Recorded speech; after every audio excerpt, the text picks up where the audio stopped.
सभी विद्यार्थियों का ऐसे चिल्ड्रन रावला मंडी के ऑनलाइन प्लेटफॉर्म पे स्वागत है। जैसा कि आपको पता है कक्षा 12 और विषय पढ़ रहे हैं हम राजनीतिक ज्ञान और इसका अध्याय दूसरा चल रहा है मूल अधिकार, नीति निर्देशक तत्व और मूल कर्तव्य। हम पढ़ क्या चुके हैं? मूल अधिकार पढ़ चुके हैं। नीति निर्देशक तत्व, नीति निर्देशक तत्व जो भाग 4 में वर्णित है, इसमें भाग 4 में वर्णित है और 36 से लेकर अनुच्छेद 51 तक है। 36 से 51 तक है। मैन हम जो अनुच्छेद है वो पढ़ रहे हैं, तो हमने अनुच्छेद 42 तक सारे आपको पढ़ने की जरूरत नहीं, क्योंकि 395 अनुच्छेद बहुत होते हैं, तो लास्ट तक पॉलिटिकल पढ़ेंगे उसमें सारे आ जाएंगे। तो मुख्य जो हमारे लिए काम किया, हमारी जो किताबें दी हुए हैं वो हमें पढ़नी है। तो अनुच्छेद 43 की बात करें, पिछले वीडियो में हमने अनुच्छेद 42 पढ़ा था। अनुच्छेद 43 क्या कहता है? तो अनुच्छेद 43 ये कहता है कि राज्य कानून द्वारा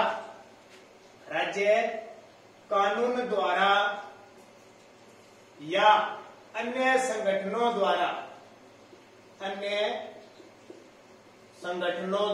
राज्य कानून द्वारा या अन्य संगठनों द्वारा या अन्य किसी प्रकार से व्यवस्था करेगा, अन्य किसी प्रकार से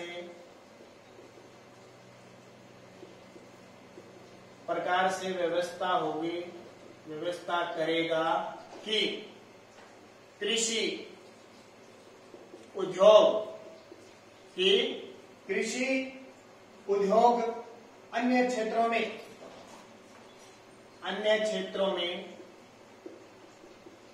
लगे श्रमिकों को जीवन निर्वाह के लिए, अन्य श्रमिकों को जीवन जीने के लिए यथास्थिति यथाचित या जितना उचित हो उतना वेतन मिल सके।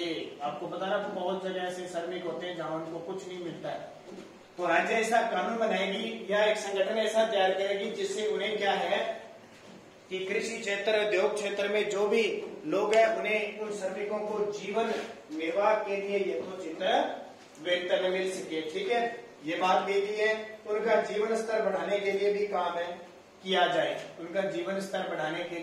किया जाए, अनुच्छेद 43 ये कहता है। और इसके अलावा इसी अनुच्छेद में यह भी कहा गया है कि राज्य ग्रामीण क्षेत्रों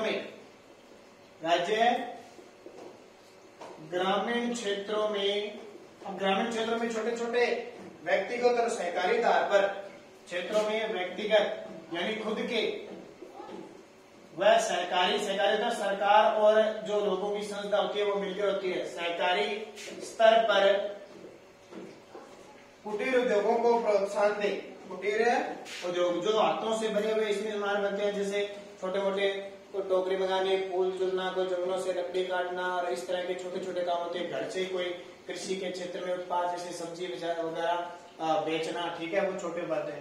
कुटीर उद्योगों को प्रोत्साहन देना, यानी हाथ से बने हुए छोटे मोटे काम होते हैं, प्रोत्साहन देना ये भी सरकार करेगी ग्रामीण क्षेत्रों में, चाहे वो व्यक्तिगत स्तर पर हो या सरकारी स्तर पर, ध्यान रखना। और इसके लिए 42वें संविधान संशोधन, अब 42वां संविधान संशोधन कब हुआ? तो 42वां संविधान संशोधन हुआ 1976 के तहत। दो आर्थिक सुरक्षा संबंधी निर्देशक और जोड़ दिए,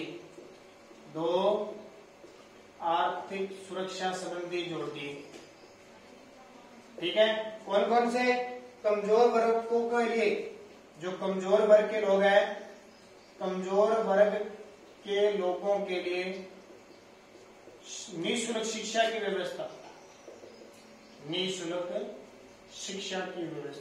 जो कमजोर वर्ग के ना उनके बालकों को निःशुल्क शिक्षा दी जाए, ये निःशुल्क कानूनी सहायता दी जाए।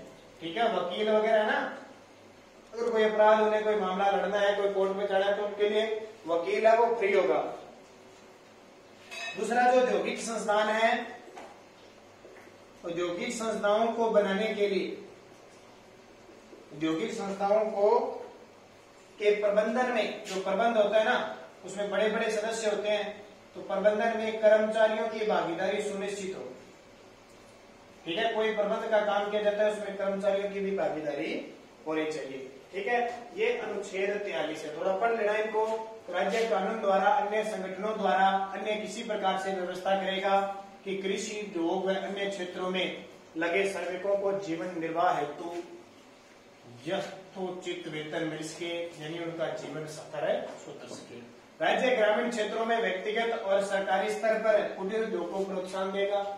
और 42वें संविधान संशोधन 1976 के तहत 2 आर्थिक सुरक्षा संबंधी और मामले जोड़ती है कि कमजोर वर्ग के लोगों को निःशुल्क कानूनी सहायता मिलेगी और औद्योगिक संस्थानों के प्रबंधन में कर्मचारियों की भागीदारी होगी। अब देखो अनुच्छेद 43 ए और बना दिया, कै और बना दिया, ठीक है।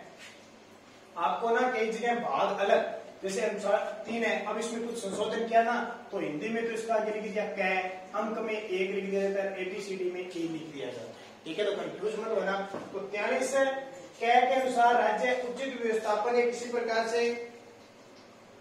ये पहले बता चुका हूं कि जो औद्योगिक संगठन है उसमें कर्मचारियों की भागीदारी, औद्योगिक प्रबंधन में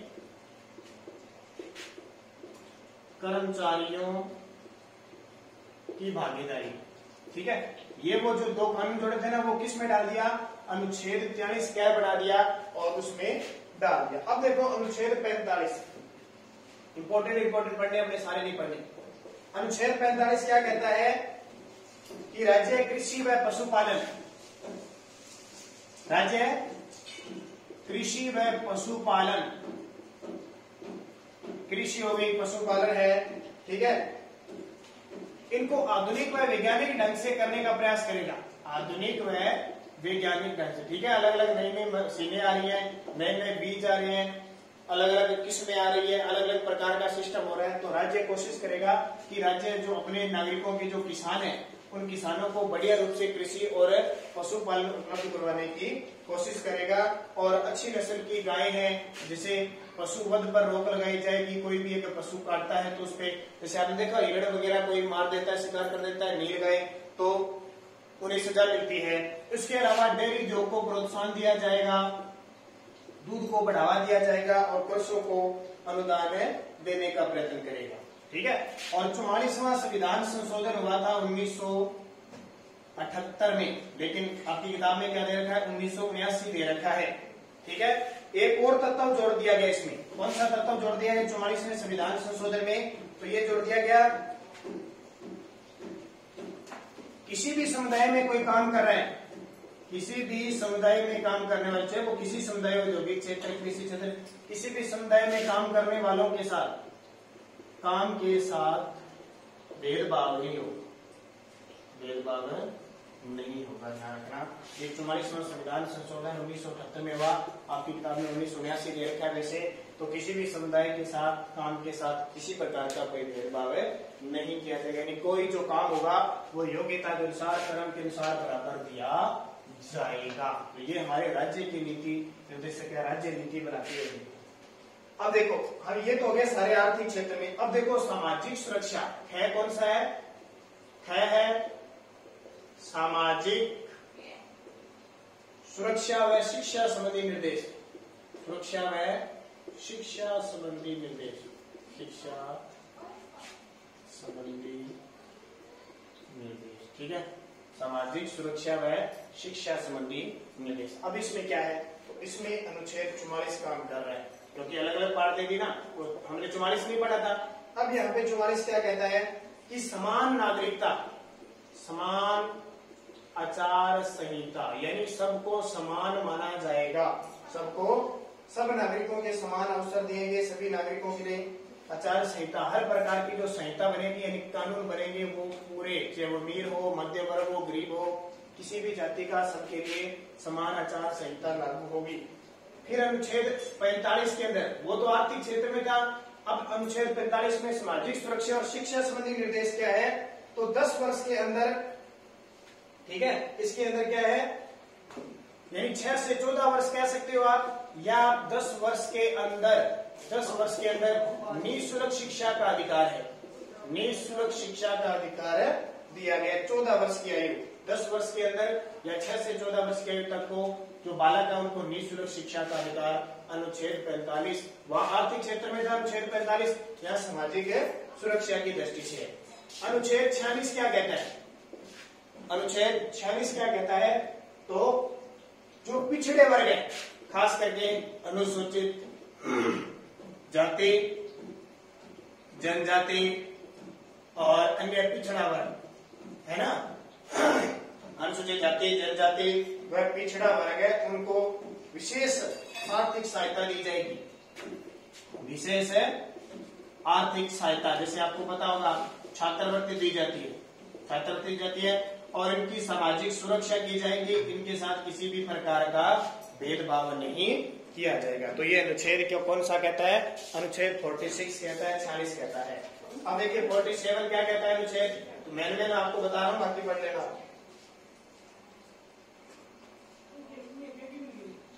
अनुच्छेद ये कहता है कि राज्य नागरिकों के स्वास्थ्य का ध्यान रखेगी, यानी कहने का मतलब उचित व्यवस्था करेगी। ठीक है, स्वास्थ्य, इसीलिए आपने देखा होगा भामाशाह के तहत जब हम बड़े सरकारी हॉस्पिटल में जाते हैं तो ऑपरेशन फ्री होता है, दवाइयां फ्री मिलती है। वो किस अनुच्छेद के तहत? अनुच्छेद 47 के तहत नागरिकों की स्वास्थ्य का ध्यान रखा जाता है, उचित व्यवस्था की जाती है। उन्हें इस तरह का कोई मिलावटखोर है, कोई मादक पदार्थ है, इस प्रकार का खाद्य पदार्थ जिससे क्या है कि नागरिकों को नुकसान होता है, उनपे क्या करेगी? बैन लगाएगी, प्रतिबंध लगाएगी। यानी नशीले जो पदार्थ है ना, आपने देखा होगा ना, बहुत सारे गोलियां वगैरह नशीले पदार्थ पकड़े जाते हैं। वो अनुच्छेद 47 के तहत नागरिकों का अधिकार होता है, किसमें? राज्य सरकार का अधिकार होता है कि वह राज्य में अपनी जनता को चिकित्सा क्षेत्र मुहैया करवाए और स्वास्थ्य का ध्यान रखे, मृत्यु दर में गिरावट न हो और मिलावटखोरों, मादक और जो नशीले पदार्थ है उन पे प्रतिबंध लगाया जाना कि उस राज्य का नागरिक है वो स्वस्थ रहे। ठीक है, तो ये नीति निर्देशक अनुच्छेद 47 के तहत लगाया गया। 46 में क्या है? अनुसूचित जाति, जनजाति और जो पिछड़े वर्ग के लोग हैं उन्हें विशेषकर आर्थिक सहायता दी जाती है। जो हमारे विद्यालय में छात्र होते हैं उनको छात्रवृत्ति दी जाती है और जो बुजुर्ग लोग होते हैं उन्हें पेंशन दी जाती है। और दूसरा, उनके साथ किसी प्रकार का भेदभाव नहीं किया जाएगा और उनकी सुरक्षा की जाएगी। अनुच्छेद 45 में हमने क्या पढ़ा कि 6 से 14 वर्ष के बच्चों को निःशुल्क शिक्षा का अधिकार दिया गया, जो कमजोर तबके के लोग हैं। और अनुच्छेद 44 में क्या है कि हर एक नागरिक को समान आचार संहिता कानून बनाया गया, यानी पूरे राज्य में चाहे वो अमीर है, गरीब है, चाहे वो किसी भी जाति का है, सबको कानूनी अधिकार समान रूप से दिया गया है। तो ये 47 तक हो गई। उसके बाद में देखो 42 में संविधान संशोधन में कुछ और जोड़ दिया गया। क्या जोड़ा है? देखो 42वां संविधान संशोधन के तहत अनुच्छेद 48 क्या जोड़ दिया? पर्यावरण से संबंधित है कि राज्य के अंदर नागरिकों को स्वास्थ्य सेवाएं तो मिलनी चाहिए, लेकिन नागरिक जिस क्षेत्र में रह रहा है वो पर्यावरण संबंधी वातावरण भी अच्छा होना चाहिए, तो व्यक्ति क्या रह सकता है? सुरक्षित रह सकता है। जैसे वन्य जीव और वनों को सुरक्षित रखा जाएगा। वनों को सुरक्षित, आपने देखा ना, वनों की कटाई पर रोक लगी है, वन और बहुत वन है वो स्थापित किए जा रहे हैं। क्यों? किस उद्देश्य से? 48 के अनुसार वनों को सुरक्षित किया जा रहा है ताकि शुद्ध हवा मिले, शुद्ध पर्यावरण मिले, जिससे नागरिकों का क्या उसके कल्याण हो सके। क्योंकि नीति निर्देशक का काम ही क्या है? नागरिकों का कल्याण करना है। और इसमें हम कोर्ट में, न्यायालय में नहीं जा सकते, क्योंकि राज्य सरकार चाहे तो कर सकती है। हम इतना ही काम कर सकते हैं, 5 साल के बाद सरकार बदल सकते हैं, ध्यान रखना। ठीक है, तो ये हो गया आपके 48 क्या है। अब देखिए आता है कौन सा? पंचायती राज, प्राचीन स्मारक और न्याय संबंधी नीति निर्देशक तत्व। न्याय क्या आता है? पंचायती राज स्मारक, पंचायती राज के संबंधित स्मारक, जो प्राचीन स्मारक है, न्याय संबंधी नीति निर्देशक तत्व। ये कौन कौन से देखो नीति निर्देशक। तो इसमें भी अनुच्छेद दे रखे हैं। अनुच्छेद 40 क्या कहता है? इसके संबंध में अनुच्छेद 40 बहुत इंपॉर्टेंट आपके लिए कि राज्य में ग्राम पंचायतों का गठन किया जाएगा। राज्य में ग्राम पंचायतों का गठन किस अनुच्छेद के तहत? अनुच्छेद 40 के तहत। ये आ गया ना पंचायती राज। इसका मतलब ग्राम पंचायत का मतलब जैसे हमारी कौन सी ग्राम पंचायत है? किसी की रावला है, किसी की गड़साना है, किसी की सातकेंडी है, किसी के 8 के लिए इस तरह ग्राम पंचायतें है ना, तो ग्राम पंचायतों का गठन करता है, उसका जो अध्यक्ष होता है वो कौन होता है? सरपंच होता है। कौन होता है? सरपंच। अनुच्छेद 40 के तहत। और फिर वो सरपंच क्या है? अपने ग्रामीण क्षेत्रों में क्या करवाता है? विकास करवाता है कि नहीं करवाता है? तो ये अनुच्छेद 40 के तहत गठन किया गया है। अनुच्छेद 49 क्या कहता है? अनुच्छेद 49 कहता है कि राज्य के अंदर जितने भी प्राचीन स्मारक हैं, प्राचीन स्मारक का मतलब कोई दुर्ग है, कोई महल है, कोई तालाब है, ठीक है, कोई इमारत है, कोई पुरानी सड़क है, कोई और मूर्तियां हैं, उन सब की सुरक्षा राज्य सरकार करेगी। और करेगी राज्य सरकार का काम है, चाहे वो चित्रकला के क्षेत्र में हो, चाहे कला के क्षेत्र में हो, सबको एक तो उनका विकास करेगी और उन्हें विरासत सूची में शामिल करवाएगी ताकि पर्यटन को बढ़ावा दे सके। अब बड़े बड़े दुर्ग हैं, हमारे राजस्थान में दुर्ग है ना, मान लो राज्य सरकार की बात करें, राजस्थान में दुर्ग है, अगर इनको सरकार मतलब बहुत बड़े बड़े हैं, इनको समाप्त कर दे, नष्ट कर दे, तो हमें क्या पता? पहले इतिहास के पता। बड़े बड़े महल बने हुए हैं, तालाब बने हुए, इमारतें, झीलें बनी हुई है, तो सरकार का दायित्व बनता है कि इनको सुरक्षित रखा जाए। एक आता है अनुच्छेद 50। अनुच्छेद 50 क्या कहता है कि न्यायपालिका और कार्यपालिका को अलग अलग किया जाए। न्यायपालिका व कार्यपालिका का पृथक्करण, न्यायपालिका व कार्यपालिका का पृथक्करण। इसका मतलब क्या हुआ कि मैंने आपको आगे मैं और पढ़ाऊंगा, आपको अगला जो चैप्टर आएगा, अगला पार्ट, वो संसद पे आएगा। यानी सरकार, मैंने शुरुआत जब पॉलिटिकल शुरू की थी, सरकार के 3 अंग बताए थे। कौन कौन से? व्यवस्थापिका, कार्यपालिका और न्यायपालिका बताए थे ना। व्यवस्थापिका, कार्यपालिका और न्यायपालिका 3 अंग बताए थे। व्यवस्थापिका का मतलब होता है व्यवस्था करना, कानून बनाना। न्यायपालिका का मतलब है जो कानून बना दिया उसको सुचारू रूप से कार्य करना, आगे बढ़ाना। और जब ये दोनों ही ढंग से काम नहीं करें तो फिर न्याय होता है। ये दोनों नागरिकों के लिए काम करते हैं। अगर नागरिकों के मूल अधिकारों का या किसी अधिकार का हनन होता है तो हम कहाँ जाते हैं? न्याय में जाते हैं। तो इसने कहा है कि कार्यपालिका और न्यायपालिका अलग अलग होनी चाहिए। अगर इकट्ठी होगी तो मान लो अपने न्याय करने यहाँ जाते हैं, यहाँ प्रधानमंत्री बैठा है, तो न्यायपालिका में किसकी चलेगी? प्रधानमंत्री चलेगी। इसलिए हमारी न्यायपालिका स्वतंत्र है। अनुच्छेद 50 के तहत न्यायपालिका और कार्यपालिका को अलग अलग किया गया है। ये नीति निर्देशक तत्व के आपके न्यायपालिका व्यवस्थापिका से संबंधित अनुच्छेद है। एक और रह जाता है गैर। है क्या है? है और पढ़ लेते हैं। यह है अंतर्राष्ट्रीय शांति, अंतर्राष्ट्रीय शांति और सुरक्षा संबंधी नीति निर्देशक। आपको पता होगा हमारी सुरक्षा के लिए, हमारा भारत है, हमारे भारत पे बॉर्डर लगी हुई है, इस बॉर्डर पे पुलिस फौजी तैनात है कि नहीं? आर्मी तैनात है, बीएसएफ तैनात है। वो किस अनुच्छेद के तहत? अंतर्राष्ट्रीय शांति और सुरक्षा संबंधित। और हर राज्य में अपनी अपनी पुलिस है ना, सीबीआई है, जांच करता है कि नहीं है? होमगार्ड के जवान है। किस लिए? अनुच्छेद इस तहत के अंतर्राष्ट्रीय शांति, अनुच्छेद 51, ठीक है, अनुच्छेद भी पढ़ लेना। अनुच्छेद 51 के तहत हमारे नागरिकों को सुरक्षित रखने के लिए, उनमें शांति रखने के लिए हर राज्य की अपनी पुलिस है। राज्य की पुलिस है कि नहीं? और पूरे देश के अंदर फौजी है कि नहीं, आर्मी है कि नहीं? वो किसकी सुरक्षा करते हैं? ये फौजी तो क्या करते हैं? हमारी दूसरे देशों से सुरक्षा करते हैं। और जो हमारे राज्य की पुलिस है वो आम नागरिक के बीच में कोई लड़ाई झगड़ा न हो, कोई मामला न हो, उसकी रक्षा की होती है। तो किस अनुच्छेद के तहत? अंतर्राष्ट्रीय शांति और सुरक्षा संबंधी जो नीति निर्देशक तत्व है, अनुच्छेद 51 के तहत, ठीक है। इसमें थोड़ी बातें पढ़ लेना बस। पुलिस क्या काम करती है, फौजी क्या काम करता है? मध्यस्थता करती है। कोई विवाद हो जाए तो उसको निपटारा किया जाता है, कोई बड़ा बढ़ जाए तो न्यायालय में जाया जाता है। तो ये आपके हो गए नीति निर्देशक तत्व। कल हम पढ़ेंगे नीति निर्देशक तत्वों का महत्व, क्रियान्वयन के कुछ उदाहरण और फिर हम मूल कर्तव्य पढ़ेंगे।